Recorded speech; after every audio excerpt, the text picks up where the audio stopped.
The premise of the movie is set far in the future. Because of excessive and unethical use of natural resources, the world faces a new pandemic every year that kills billions of people. Humans have started to see life as a curse, as they can catch a deadly virus and die anytime. Then one day, amidst all the disaster, a scientist named Pilot comes as a blessing to humankind. He makes a genetic discovery that can turn humans immortal, giving people hope to live in a fairy tale void of the fear of death. In a short time he invents the practical use of the discovery, and the remainder of the human race transforms into eternal beings. The scene changes 200 years in the future. The system of immortality has changed. Now only a select group of people who live inside a domed city get a chance to go through a process called the freeze, which makes them immortal. Pilot runs the entire city, and has hundreds of employees working for him to maintain order. People at a young age are brought to the domed area and are evaluated by Pilot himself. He pinpoints the moment in their life when they are at their peak, which is when they get to freeze. For most people this age is around 25, but it can vary from person to person. Hence the domed city is filled with immortals and people looking to be immortals in the future. Then we are introduced to the protagonist of the film, Logos. He is being moved into the city alongside multiple people excited about their transformation. Unlike them, Logos has many questions in his heart. He doubts that immortality is a gift humans need, because to him death is what binds life together. Without death there is no living, there is just existing. Despite such concerns on his mind, Logos enters the city hoping to find answers. On his second day in the city, he is approached by a woman named Sukkar. She has sensed that he has been questioning immortality and is here to invite him to a group, one that is made of more people like him. She hands him a box that is supposed to take him to the said group without being tracked. Pilot and his right-hand man Armoros are watching the surveillance footage when they see the box and find it suspicious.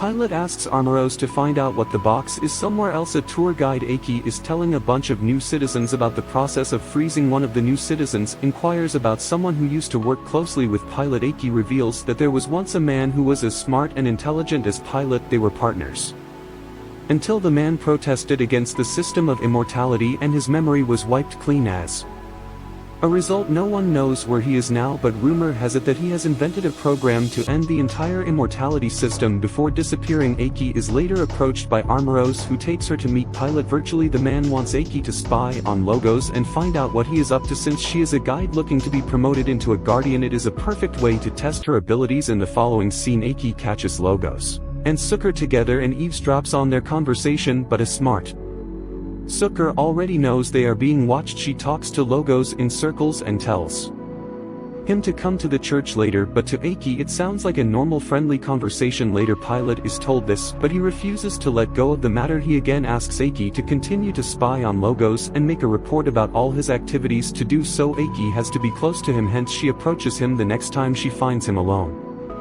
she comments on the book he is reading and starts a conversation about immortality. Right away Logos asks her if she believes the things she tells her students as their guides. It makes Aki think, and she registers that she doesn't have an answer. The following day she appoints a set of twin sisters to spy in Logos when she is not around. The twins are also hoping to be promoted, so they accept the job in an instant. At the same time, Logos goes to the church and meets Sukkar. After confirming that no one has followed him, he is allowed inside. A man named Mazim welcomes him in and introduces him to a programmer and scientist Medoran. Everyone in the group is like Logos. They question the immortality system and are unsatisfied with Pilot's method. It is then revealed that people are given a dosage of a drug named maintenance every day to supposedly prepare themselves for the freezing process, but the group has found out that the drug makes them submissive, suppressing human emotions and instincts they cannot love or hate, which makes them incapable of protesting against what they dislike. It is almost as if they are bred to become Pilot's slaves. Everyone who takes the maintenance drug is the same, but for some reason Logos seems to be immune to it, which is why he has thoughts outside of the benefits of immortality. The scientist Medoran has found a diary made by Pilot's former partner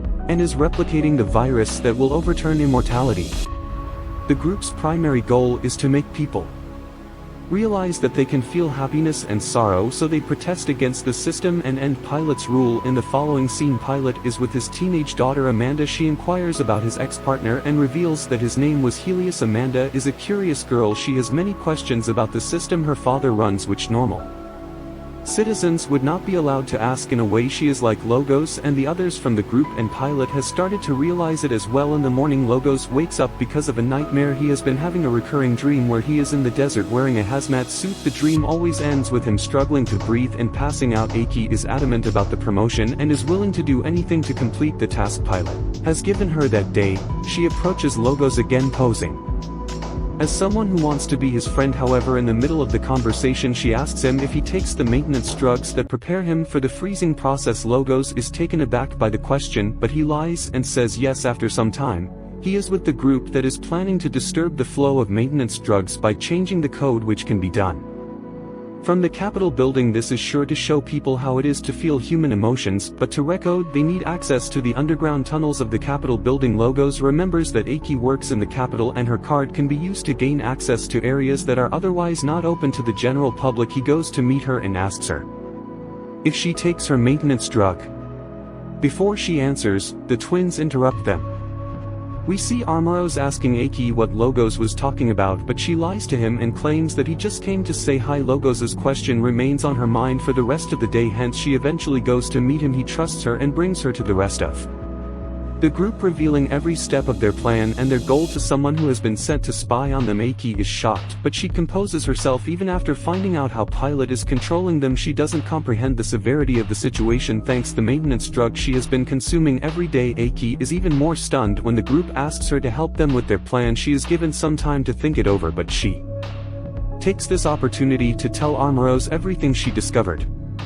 Surprisingly enough, he remains calm for someone who has been told about a rebel group who wants to end his boss's rule. Armoros asks Aki to return to the group and agree to help even though she fears being caught. She trusts Armoros to get her out of any unmanageable situation. In the meantime, we see Pilot talking to Amanda again. She inquires about what it was like when he lost her mother. Pilot is fed up with her asking him the same questions, but he replies that it was devastating. He also reveals that one time Amanda was close to death and he thought his life was ending with hers. This is the reason he and Helios worked hard to create the genetic coding method. However, Pilot claims Helios was jealous that he got all the credit, which caused a rift in their friendship.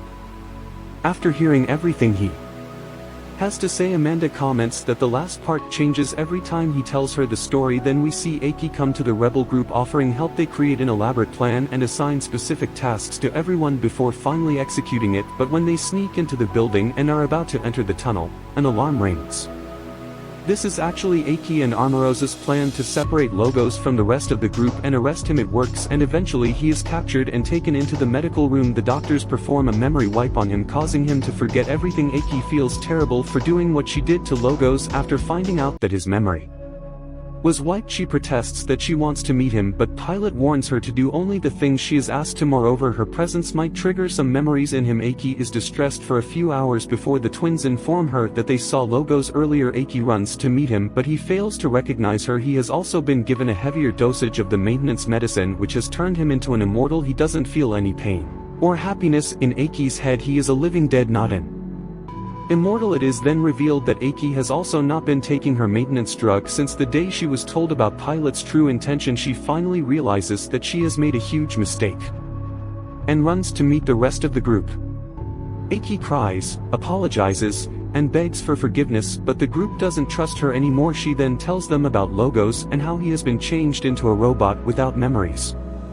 After repeatedly promising that she has realized the truth, the group counts her in as their teammate again. In the next scene, they abduct Logos from a mental facility he was being kept in. They begin recovering him. While Pilot finds out about the disappearance, he also discovers that Aki was involved and blames Armoros for not being careful enough with the people he employs somewhere else. After talking to Aki for a few hours, Logos finally starts getting glimpses of the past. Although he still has a lot to remember, he figures out the group's purpose and is happy to rejoin them. In the following scene, the group is planning to continue their plan to hack and reprogram the maintenance system. Since Aki is not a member of the Capitol anymore, she asks for help from the twins. It works, and they gain access to the underground facility. They are eventually successful in changing and overriding the program. While they are at it, the group is fortunate enough to find diffusers that can be used to turn people from immortal to mortal.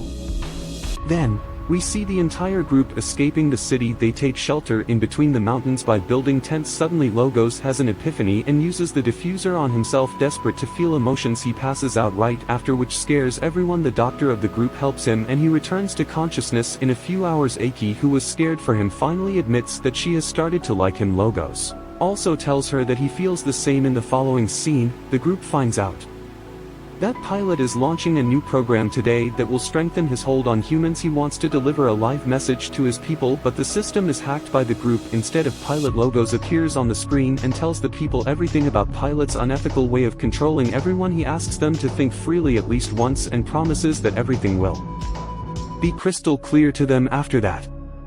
The people rile up on hearing the long speech. Armoros tells Pilot that they must stop the group as soon as possible, but Pilot is cool as a cucumber, assuming that his system can never and the general public can do nothing. After that, Aki comes into their view with the diffuser. She uses it and turns herself into a mortal. At last comes Amanda with a twist. She reveals that before dying Helios stored his cerebral data, his emotions, his thoughts, ideologies, and so on in a hard drive which has been downloaded into her brain. In other words, she is Helios. In the last scene, Aki narrates that Amanda is the key to returning humans to their natural form. She is hopeful the group will soon be contacted by her.